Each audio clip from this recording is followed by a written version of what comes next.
Road ഉപരോധമോ മുടിമുറിക്കലോ സമരമോ ഒന്നുമല്ല. ജീവിതമങ്ങ് അവസാനിപ്പിക്കും. ഇതിലുമപ്പുറം എങ്ങനെ ക്ഷമിക്കും, എങ്ങനെ സഹിക്കും?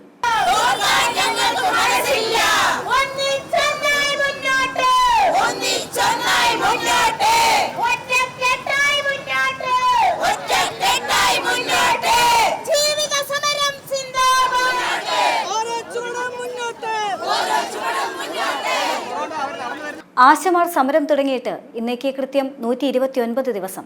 പെരുമഴയും പൊള്ളുന്ന ചൂടും മാറി മാറി വന്നു.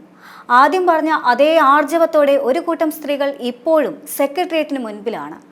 മുടിമുറിച്ചു, റോഡ് ഉപരോധിച്ചു, കാസർഗോഡ് മുതൽ തിരുവനന്തപുരം വരെ മഹാറാലിയും നടത്തി.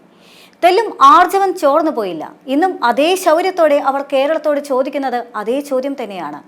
ഇതിലുമപ്പുറം എങ്ങനെ ക്ഷമിക്കും, എങ്ങനെ സഹിക്കും? എന്തായാലും ചോദ്യം അവിടെ നിൽക്കട്ടെ. ദിവസം 129 കഴിയുന്നു. സർക്കാരിന്റെ അവഗണന ഇനിയും എന്തിന് എന്നൊന്നില്ലേ?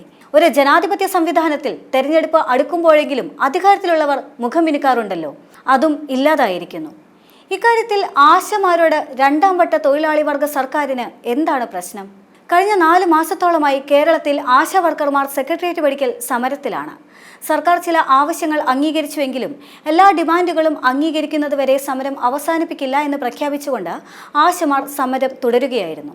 സർക്കാർ ജീവനക്കാരായി പരിഗണിക്കാത്തതുകൊണ്ട് തന്നെ വർഷങ്ങൾക്ക് ശേഷം പിരിയുമ്പോൾ ഇവർക്ക് പെൻഷൻ ലഭിക്കില്ല. അതിനാൽ പെൻഷൻ സമയത്ത് 5 ലക്ഷം രൂപ നൽകണം എന്നതാണ് പ്രധാന ആവശ്യങ്ങളിലൊന്ന്.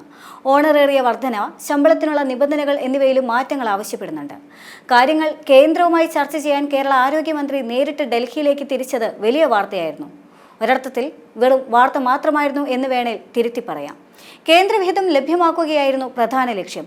ആന്ധ്രാപ്രദേശ് പോലുള്ള ചില സംസ്ഥാനങ്ങൾ സ്ഥിരമായ ശമ്പളവും ഗ്രാറ്റുവിറ്റിയും ഉൾപ്പെടെ കൂടുതൽ സ്ഥിരതയുള്ള വരുമാനവും ആനുകൂല്യങ്ങളും നൽകുന്നതിനുള്ള നടപടികൾ സ്വീകരിച്ചിട്ടുണ്ടെന്ന് റിപ്പോർട്ടുകൾ വ്യക്തമാക്കിയിരുന്നു.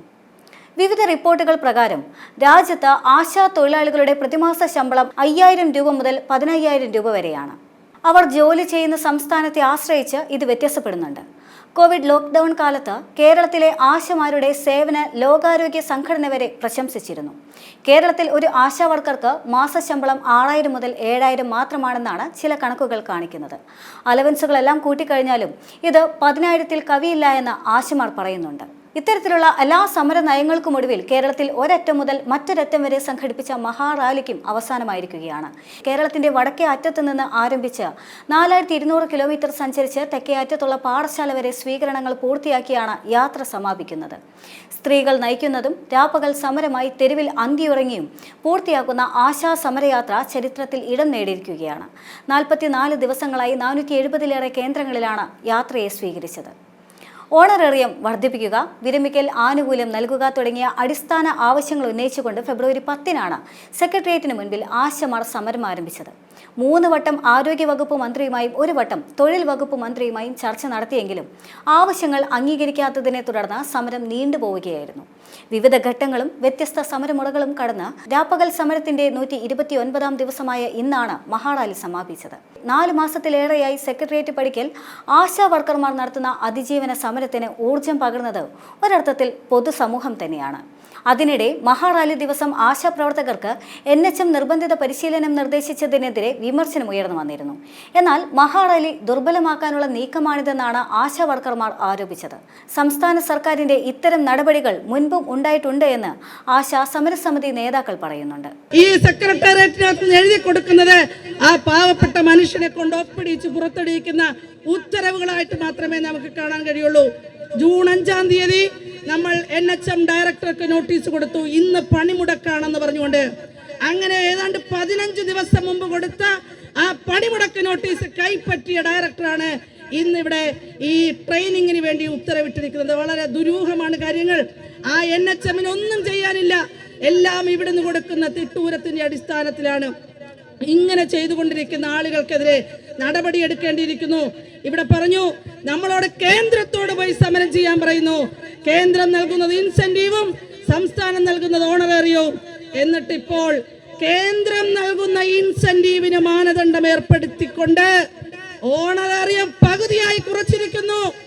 ഈ കേരളത്തിൽ 10,000 ആശാ വർക്കർമാരുടെ ഓണറേറിയം 3500 രൂപയായി കുറച്ചിരിക്കുന്നു. ഇവർ എന്താ ചാനലുകൾ വന്ന് പറഞ്ഞത്? നിങ്ങളുടെ ഓർഡർ അറിയാം, 13,200 വരെ 15,000 വാങ്ങുന്ന ആശമാരുണ്ട്. സമരക്കാർ കള്ളം പറയുന്നു, രേഖകൾ കാണിക്കുകയാണ്.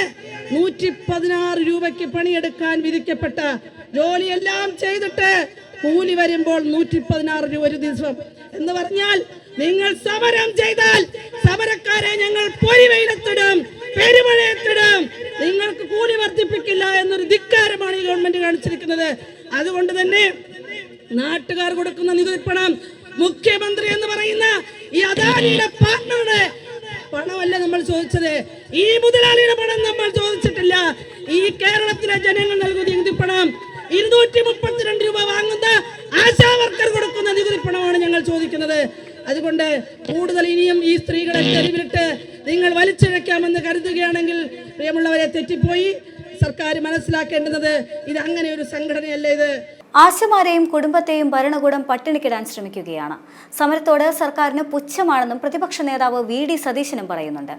ആശ സമരം സുവർണ ലിപികളാൽ എഴുതി ചേർക്കുമെന്ന പ്രതിപക്ഷ നേതാവും ഊന്നി പറയുന്നുമുണ്ട്.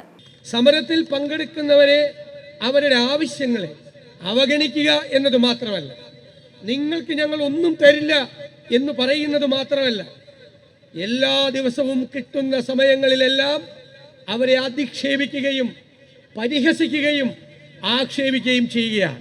ഈ പോരാട്ടം നിങ്ങൾ ഒറ്റയ്ക്ക് നടത്തുന്ന സമരമല്ല, നിങ്ങളെ ഒറ്റയ്ക്കാക്കില്ല, ഞങ്ങളെല്ലാവരും നിങ്ങളോടൊപ്പം ഉണ്ടാകും എന്ന് മാത്രം വിനയപൂർവ്വം പറഞ്ഞുകൊണ്ട് ഐക്യദാർഢ്യങ്ങളും പിന്തുണയും ഏറെ ലഭിക്കുന്നുണ്ട് സമരത്തിന്. എന്നാൽ പരിഹാരം മാത്രമില്ല. 232 രൂപ ദിവസവേതനത്തിൽ ജീവിക്കുക എന്നത് എത്രമാത്രം എളുപ്പമാണ് എന്നത് പകൽ പോലെ വ്യക്തമാണ്.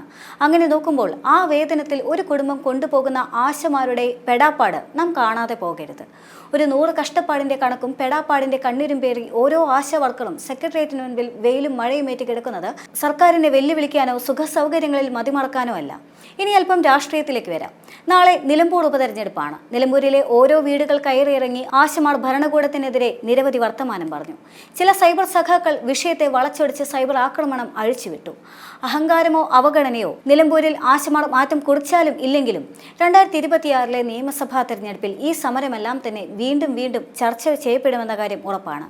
അറിഞ്ഞോ അറിയാതെയോ സർക്കാർ അഹംഭാവം കയ്യിലേന്തി സ്വയം കുഴി തോണ്ടുകയാണ് എന്ന് പറയാതിരിക്കാനും വയ്യ.